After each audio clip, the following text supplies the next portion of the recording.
E outra música no final. Ah, então, então avisa a Glaucia que vai ser terminado você. Aqui, avisa a Glaucia que eu tinha chamado o menino no final, aí eu não vou chamar, vai ser sua. Boa noite a todos. Deixa eu estar aqui me lembrando. Hoje era o dia dele pregar, eu achei que ele já vinha agora aqui para pregar. Às vezes escapou por pouco, né? Fica para a próxima. Uma brincadeira disso me convidou já durante a semana. Eu ainda estou no pé dele. O dia dele vai chegar também. O Geraldo está montando esse cara, inclusive, no nosso último mês, no mês de dezembro. E ele disse que vai tentar colocar aqui pessoas que ainda não tiveram a experiência de estar no púlpito. Então você se prepare, chama a família, né, se prepare, mas também venha, deixa muita gente para te assistir, que é melhor logo passar muita gente para assistir logo. Mas é sempre uma experiência muito boa estar aqui. Sei que não é fácil realmente, mesmo para a gente que já tem o costume de estar aqui algumas vezes, cada vez que viemos aqui, é preciso ter preparo e confiança que Deus vai ajudar, porque por nós mesmos, quem somos nós, né? Como o Paulo deve falar à igreja, nunca, né? Sempre é pela direção de Deus mesmo. Hoje eu gostaria de meditar com você em Lucas 10. O texto e a mensagem de hoje me surgiu lendo um livro, Histórias do Grande Mestre. É uma compilação do livro de Ellen White, Histórias do Grande Mestre. E aqui, durante um dos cultos, eu anotei na minha Bíblia que eu gostaria de comentar com a igreja hoje algumas coisas que eu aprendi com essa leitura. Eu espero que seja algo que você também possa traduzir em sua vida ao lermos esse texto aqui. Lucas 10, verso 25 em diante é o que nós iremos ler. Antes eu tenho uma pergunta para você. Tem alguém aqui, talvez, que tenham pessoas com quem não convivam bem, pessoas com quem não gostam? Sabe aquela história de eu não vou com a cara dessa pessoa, se eu vou marcar um almoço de final de ano para chamar meus grandes amigos, talvez essa pessoa nunca estivesse na sua lista. Será que você tem pessoas assim no seu... Você conseguiria fazer uma lista de pessoas para quem você... Se você ganhasse R$1 milhão, é fácil fazer uma lista de pessoas que você ajudaria, né? Você consegue fazer uma lista de pessoas que você não ajudaria? Essa daqui eu não ajudo, não. Nós temos amores e desamores. É uma verdade para o ser humano. Pessoas de quem a gente às vezes não tem tanto apreço. É claro que como cristãos, certamente... E é até difícil usar essa palavra, inimigos, né? Inimigos não teremos. Mas é comum também, às vezes, para alguns não cristãos, pessoas do mundo, usarem até isso, né? Essa pessoa é meu inimigo. Mas a gente às vezes disfarça esse desamor por outras palavras mais amenas. Eu não gosto dele, não vou com a cara dele. Não, a pessoa não gosta de ir na casa dela porque eu não gosto daquela pessoa. Então esse não gostar também é perigoso. E é preciso que nós limitemos e trabalhemos isso em nós, para que alcancemos o ideal de Deus para nós. E o ideal de Deus para nós é que essa nossa lista de pessoas de que nós não gostamos, e cada um tem a sua, ela seja esvaziada por completo. Não digo que isso é fácil, que seja simples, né? E realmente não é. Mas é o ideal de Deus para nós. Você já imaginou um céu dividido? Um céu em que pessoas às vezes não ocupam os mesmos lugares, porque aqui tem um grupo daqueles que se gostam e aquele grupo não se mistura com esse, porque eles não, no céu não será assim. E às vezes a gente tem divisões na igreja, né? Panelinhas, grupos, ainda mais quando a gente fala de mundo. De mundo, então, as divisões são ainda maiores. Aparecem divisões sociais, pessoas que não se misturam com outras porque não ganham o mesmo salário que elas, não têm o mesmo estudo que elas, não nasceram no mesmo lugar, às vezes não frequentam as mesmas escolas. Há diversos critérios que fazem com que pessoas se dividam. E aí umas não são vistas como outras são vistas. Sobre isso, e parece que a história não é sobre isso, mas é também sobre isso. Jesus contou essa história muito famosa, o bom samaritano. E por que será que Jesus contou essa história? Por que Jesus contou essa história? Havia entre os judeus uma questão um pouco sobre isso também.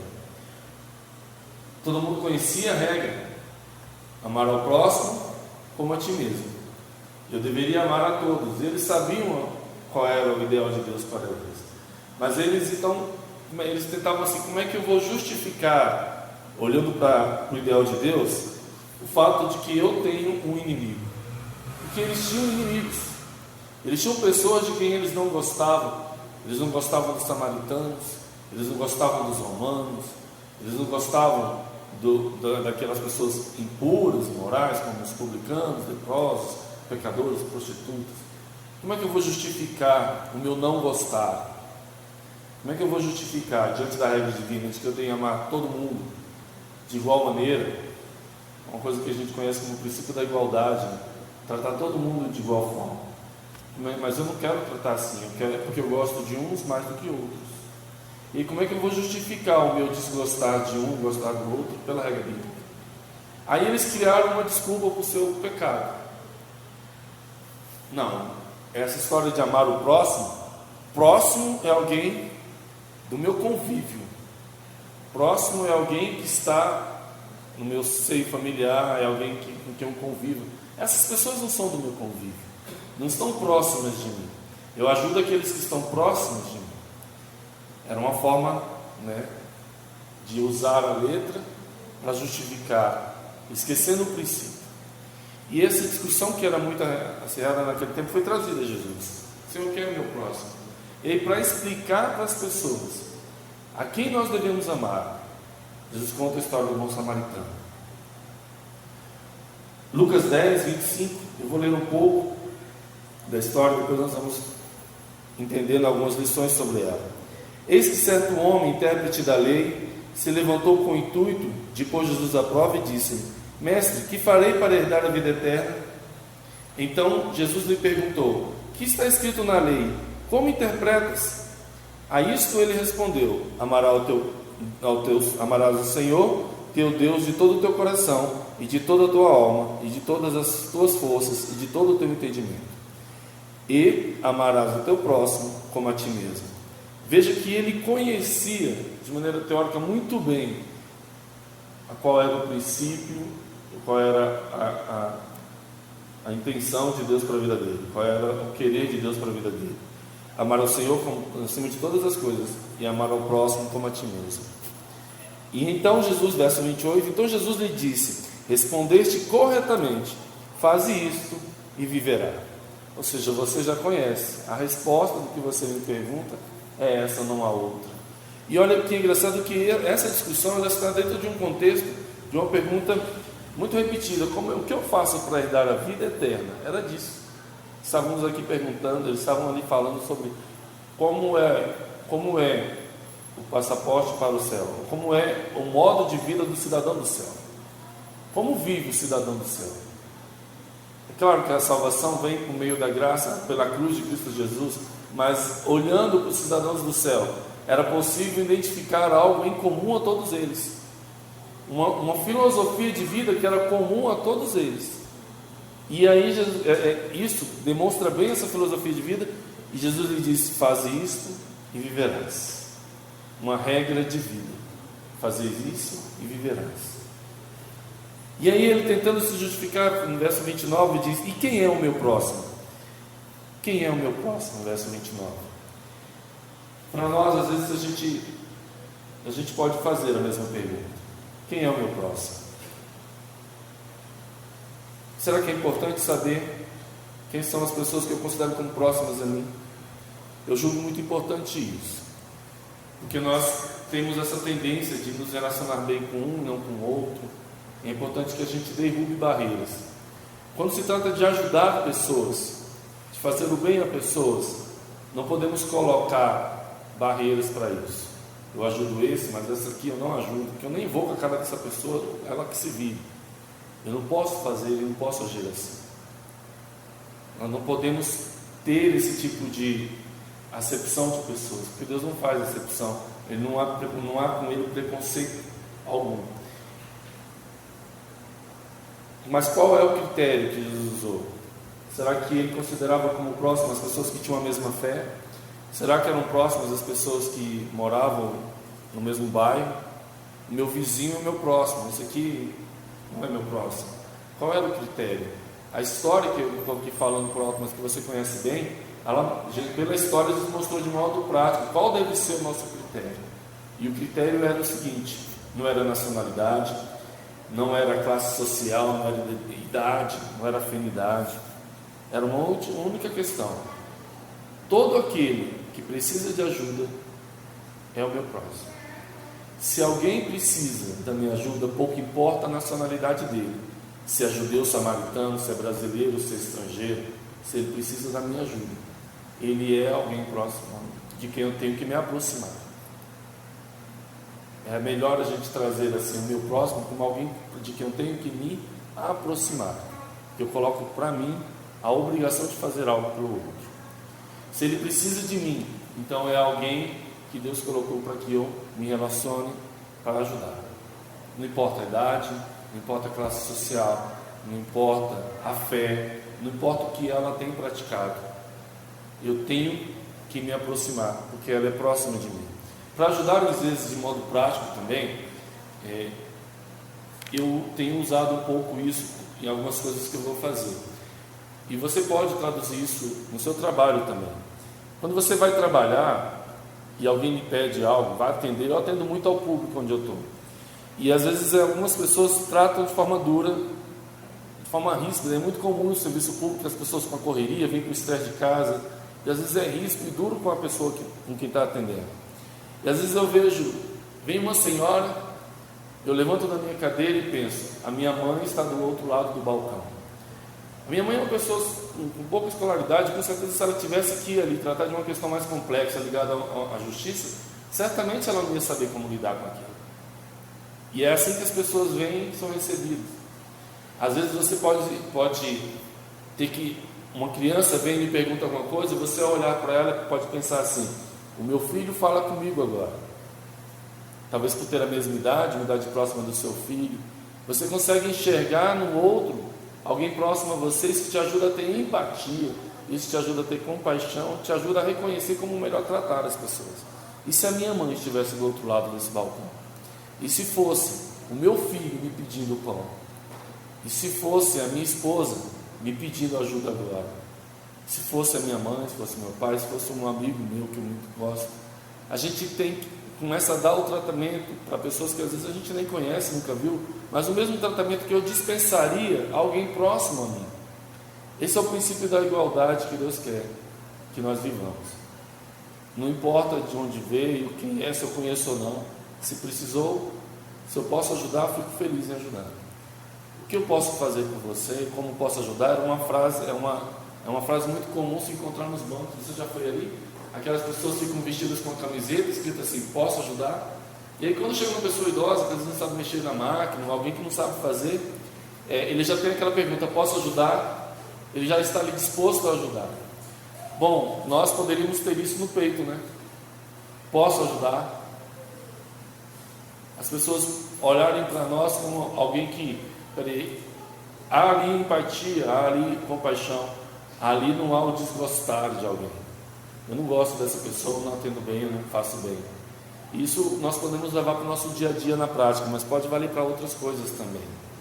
E aí Jesus contou a história do bom samaritano, e quando eu leio essa história, nós vamos ler um pouco, uma lição me aparece primeiramente na estrada em que isso aconteceu. Leamos então a seguir. Jesus contou a história, verso 29 em diante, verso 30 em diante. Jesus prosseguiu dizendo: certo homem descia de Jerusalém para Jericó e veio a cair em mãos de salteadores, os quais, depois de tudo lhe roubarem e lhe causarem muitos ferimentos, retiraram-se, deixando-o semi-morto. Casualmente descia um sacerdote por aquele mesmo caminho, e vendo, passou ao largo. Semelhantemente, um levita descia por aquele lugar e vendo, também passou ao largo. Certo samaritano que o seguia em seu caminho, passou-lhe perto e vendo, compadeceu-se dele. Paramos até aqui. Eu queria primeiro que a gente entendesse um pouquinho sobre o contexto dessa história contada por Jesus. Havia ali uma estrada conhecida como Estrada Sangrenta. A Estrada Sangrenta, ela ia de Jerusalém a Jericó. Haviam dois caminhos que levavam de Jerusalém a Jericó. Um caminho passava pelo deserto, um caminho mais longo, difícil, uma caminhada muito mais demorada e mais difícil. Uma caminhada passava por um deserto, né? Muito mais complicado passar. Mas havia uma estrada mais curta do que essa, entre as montanhas, conhecida como a Estrada Sangrenta, de Jerusalém a Jericó. E por que Estrada Sangrenta? Porque era uma estrada em que muitas vezes os pedestres encontravam salteadores, ladrões, que por muitas vezes tomavam inclusive a vida, por isso sangrenta. Mas era engraçado que muitas pessoas ainda preferiam passar pela Estrada Sangrenta, que conduzia e era muito mais perigosa, mas era mais rápida, do que fazer o caminho maior, o caminho mais longo, o caminho mais difícil, que era o caminho pelo deserto. Preferiam a Estrada Sangrenta. Muitas vezes, e isso não pode deixar de ser visto aqui, a nossa vida também é vista assim. Sempre nos é apresentado dois caminhos. Há sempre dois caminhos. A Bíblia mesmo, Jesus fala, a própria salvação também pode ser vista assim, como apresentada em dois caminhos.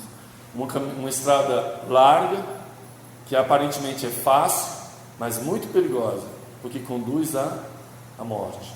E uma estrada estreita, difícil, dura de seguir, com muitas coisas difíceis de alcançar, de fazer mesmo. Uma estrada estreita, espinhosa, mas que conduz à vida. E a natureza humana é sempre tendenciosa a ver aquelas duas estradas e pegar qual delas? A mais fácil. Na vida, a decisão às vezes é assim também. No nosso dia a dia, quando nos é colocado numa decisão, estamos sempre nessa encruzilhada. Duas estradas não são colocadas à frente quando decidimos qualquer coisa. Um caminho é sempre o mais fácil. Mas o caminho mais fácil, aparentemente mais fácil, também é o caminho perigoso. Também é o caminho que conduz à morte. Muitas vezes o caminho que Cristo quer que você trilhe, a decisão que Ele quer que você tome, é a mais difícil. Não é que seja fácil ser cristão. Aquilo que Jesus nos pede, embora simples, não é fácil, porque é contrário à nossa natureza. Quando Jesus nos pede, não minta, faça isso, não faça aquilo, muitas coisas que a gente tem, não coma isso, não coma aquilo, e tantas orientações que todos os dias nós ouvimos aqui, elas vão se somando, e uma hora quando a gente se vê, a gente pensa, é muito difícil esse caminho, eu prefiro sair, ir para um caminho mais fácil. Mas ao fazer a escolha pelo caminho mais fácil, eu escolho a morte e não o caminho da vida. A nossa decisão nunca deve ser por buscar as coisas mais fáceis para mim, porque nem sempre o mais fácil é aquilo que para você seguirá no caminho de vida. Para isso, no dia a dia também pode ser assim. Quantas vezes você pode ser colocado a decidir entre coisas mais fáceis? Esses dias estávamos conversando e alguma pessoa me perguntou, estávamos falando sobre um caso também, criminal, e algumas pessoas me perguntaram, por que será que essas pessoas escolhem roubar ao invés de trabalhar? Porque é mais fácil. Mas não é mais fácil. Pode perder a vida nisso daí. É perigoso, mas é mais fácil. Não é mais fácil. Será que é mais fácil? Trabalhar um mês inteiro, ou às vezes dois, para conseguir pagar um celular, ou num dia, no assalto a alguém, sair com o celular que o outro trabalhou para mim. E aí, em alguns deles que adotam isso como quase uma profissão, eles conseguem 1, 2, 3 celulares que o trabalhador teria um mês, 2, 3, 4, alguns 4 no ano, né? Com o celular tão caro, leva um ano para pagar, e não tem coisas para fazer. Qual é o caminho mais fácil? Eles buscam caminhos mais fáceis e aí se enveredam com vida assim. Qual será mais fácil? Enfrentar a minha dificuldade em casa, sentar e chamar minha esposa para conversar, e resolver os nossos problemas, com o problema que eu tenho com meu filho, ou sair de casa, encher a cara na cachaça e esquecer os problemas da minha vida? Qual será o mais fácil de fazer? Mas qual é o caminho que leva para a vida e qual caminho conduz à morte? Fazer escolhas porque é mais fácil, isso não quer dizer que você está escolhendo para a vida. Aliás, a Bíblia diz que quando nos colocam dois caminhos, e um parece muito fácil, normalmente esse caminho bonito, essa porta larga, é a que conduz para a morte. Aqui, esse caminho, voltando à estrada, a estrada sangrenta, me lembrava isso, essa decisão que muitas vezes tomamos. E novamente eu trago, na nossa vida espiritual, o caminho ao lado de Cristo não é fácil. Mas não estamos aqui buscando coisas fáceis para a nossa vida. Estamos aqui buscando aquilo que é melhor para a nossa vida. E às vezes, se o melhor para a nossa vida, o mais seguro, aquilo que me conduz à vida, é esse caminho, então é esse caminho que eu trilho. O mais difícil que às vezes tenha sido tomar algumas decisões. Não é fácil para quem está lá no mundo deixar o seu emprego para vir para a igreja no sábado, deixar de passar em uma prova para não quebrar a sexta-feira. Não é fácil. Seria mais fácil ir a fazer a prova, assistir às aulas, ir trabalhar, arrumar alguma desculpa. Seria o caminho mais fácil. Há caminhos que conduzem para a vida e há caminhos que conduzem para a morte. Não tenhamos atalhos. Quando a gente busca atalhos para a vida, nós normalmente escolhemos o caminho da morte. Há aqui ainda, quando ele descreve a conduta, ele fala, nós lemos isso, de um sacerdote, no verso 31, e de um levita, no verso 32. Aqui, engraçado, nós podemos perceber na história, que já é conhecida, alguns personagens, né? E o modo de agir desses personagens. E eu gostaria aqui de descrever alguns. Primeiro, o sacerdote e o levita, a gente pode botar quase na mesma panela, né? Quase na mesma panela. Religiosos que, embora tenham um bom conhecimento da Bíblia, eram um sacerdote, eram um levita, tivessem um conhecimento bíblico da ordem do Senhor. Eles tinham uma religião meramente teórica, não uma religião prática, porque eles não conseguiam pegar o aprendizado, aqui mesmo na história que acabamos de ler, do amor ao próximo, e colocar na sua vida prática, somente na teoria, vivendo assim. Esse é um religioso teológico, teórico apenas. Agora, há o bom samaritano, e há um outro aqui também, que podemos perceber, que é o ladrão. Pouco se fala dele aqui, mas há algo dele que nós podemos perceber em termos de filosofia de vida. O ladrão, ele segue uma filosofia assim: o que é seu é meu, o que é seu é meu. Essa é a filosofia do ladrão. Será que às vezes nós temos essa filosofia de vida para a vida? Eu espero que você não tenha, não seja o seu modo de viver. O que é seu é meu, o que é seu é meu. Essa é a filosofia do ladrão. A filosofia do inimigo colocado por Satanás nesse mundo é essa, que a maioria das vidas, muitas pessoas na vida querem seguir. O que é seu é meu. Eu não vou dizer que é a maioria, mas muitos vivem essa filosofia. Agora, a filosofia da indiferença, a filosofia vivida por esse religioso teológico, aqui exemplificada nesses religiosos teológicos, ela é uma filosofia que diz assim: o que é meu é meu. O meu tempo eu não vou ajudar, porque o meu tempo é meu, eu não vou desperdiçar com você. Eu até tenho como te ajudar agora, eu tenho como curar essas feridas, mas o que eu tenho é meu, eu não paro aqui agora. Essa vida egoísta é pregada hoje. E há muitas pessoas que vivem assim de forma egoísta, numa filosofia egoísta. O que é meu é meu. O que é meu é meu. Não, eu não estou roubando ninguém, eu não estou errado. Errado é quem pensa o que é seu é meu. Eu não penso assim. Mas tão errado quanto, irmão, é pensar assim: o que é meu é meu. Essa não é uma vida egoísta que Deus quer que nós vivamos. Agora, há uma outra filosofia, aqui exemplificada na filosofia do bom samaritano, no modo de agir do bom samaritano: o que é meu é teu. Desprendido, pronto a compartilhar o que tem. O que é meu é teu. Nossa, é difícil ver assim. Como é que eu vou ver assim? E o que é meu é teu em relação a quem então? A todo mundo? Porque o próximo era assim. Olha, quem te deu tudo? Você consegue me responder essa pergunta simples? Quem te deu tudo que você tem? Deus. E quando Deus te pede algo, você pode falar: não dou de volta? Isso aqui eu não dou, a você eu não dou. Olha, tudo que eu tenho é teu, Senhor. O que é meu é teu, Senhor. Se na pessoa que te pede você enxerga proximidade, você consegue empatia e compaixão, você consegue viver essa filosofia do bom samaritano: o que é meu é teu. O que eu tenho, o meu tempo, eu paro agora e te ajudo. O que eu tenho aqui na forra do meu cavalo, eu tiro e dou para você. Eu faço, eu te ajudo, porque o que eu tenho é teu também. Aquilo que Deus te deu em termos de bênção, Deus te deu para que através de você Ele possa abençoar outras pessoas. O cristão não pode ser um vaso lacrado. Imagine, a bênção entra, um perfume fechado, né? A bênção entra, o perfume está ali, está fechado e ninguém nunca compartilha dele. Todas as vezes que Deus te deu na vida e você retém para você porque pensa: o que é meu, é meu. Quando Deus chamou Abraão a sair da terra do seu pai e falou que ele seria pai de uma grande nação, sabe o que foi dito a Abraão? Ser tu uma bênção.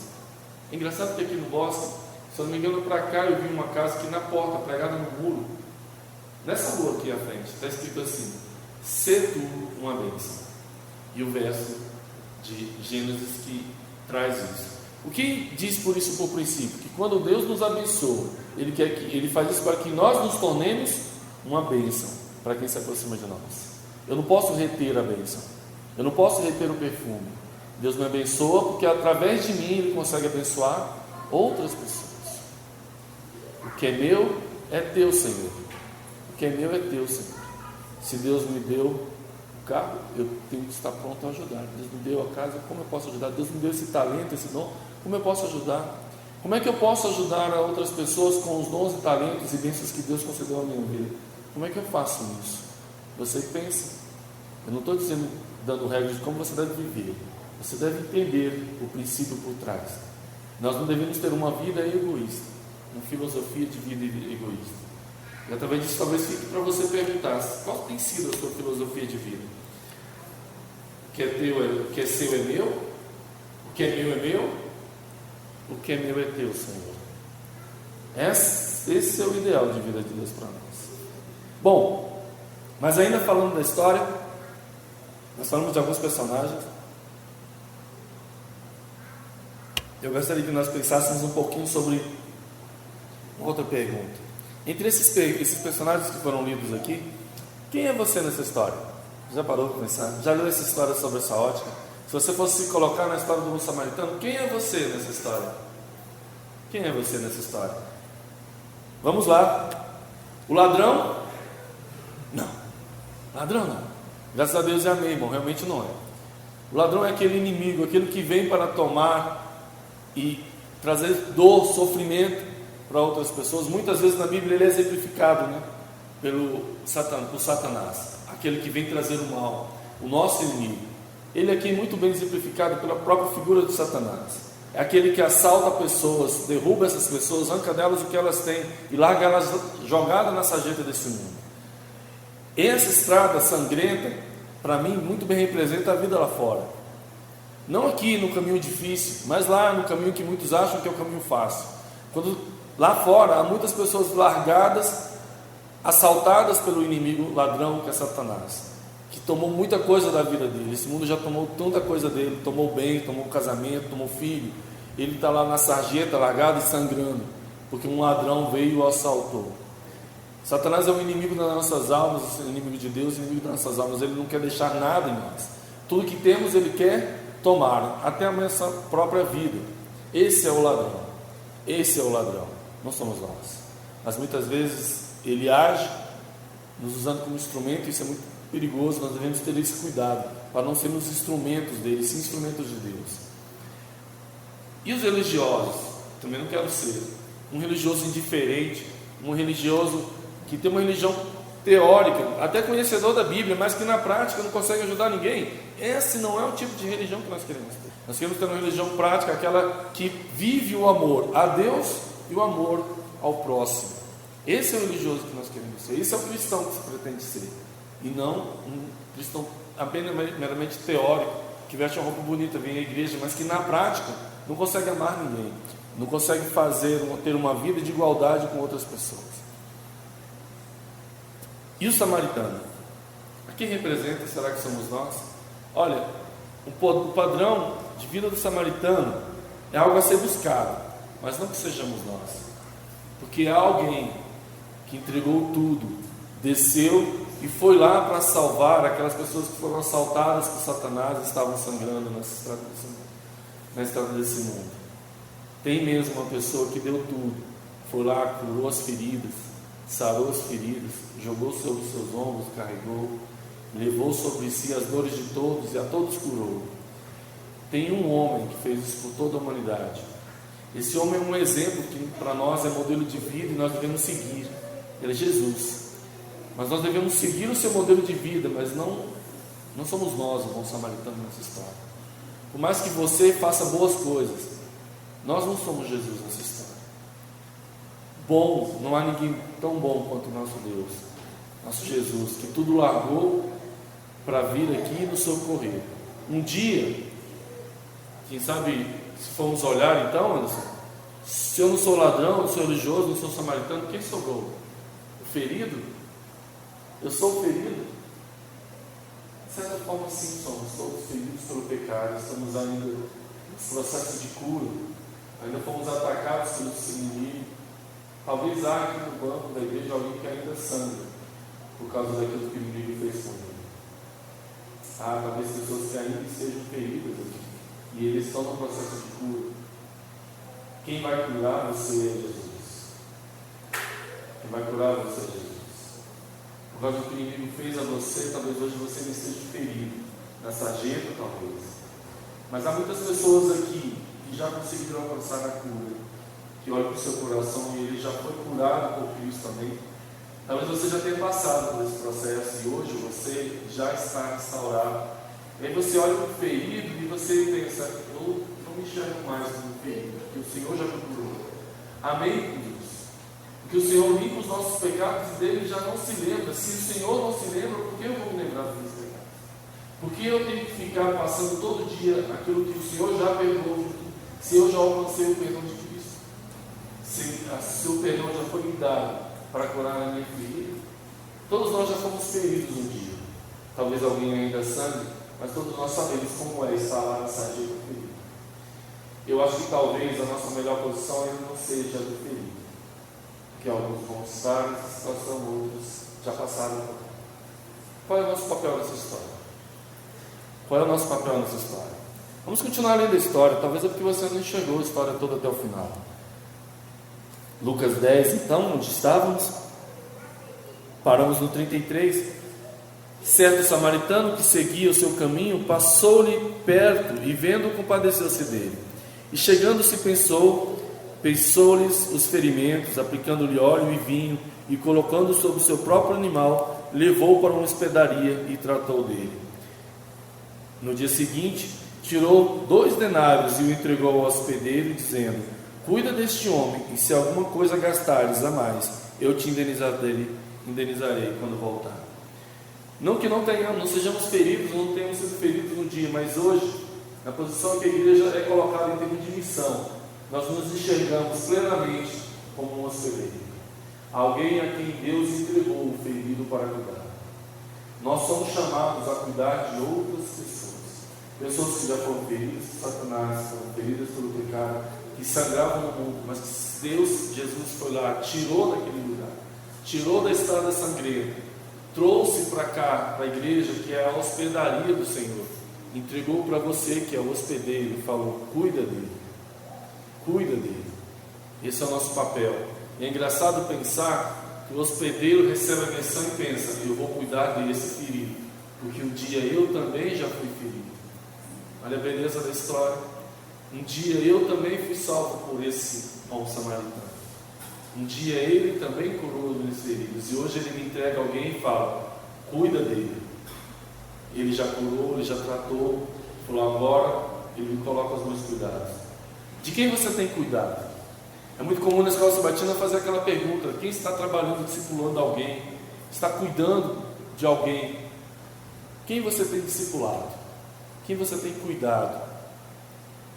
É uma responsabilidade muito grande quando nós pregamos para a salvação de pessoas e Jesus salva a pessoa e ela traz, e a gente costuma dizer que ela se torna nosso filho adotivo na fé, né? Agora temos que cuidar dela. seus primeiros passos e acompanhar lá na igreja. É uma bênção, mas é uma grande responsabilidade. Mas o que me preocupa mais é quando a gente olha para a igreja e vê as pessoas que não têm cuidado de outros. Você costuma vir à igreja sozinho, você vê um irmão chorando no banco e passa de indiferente por esse irmão.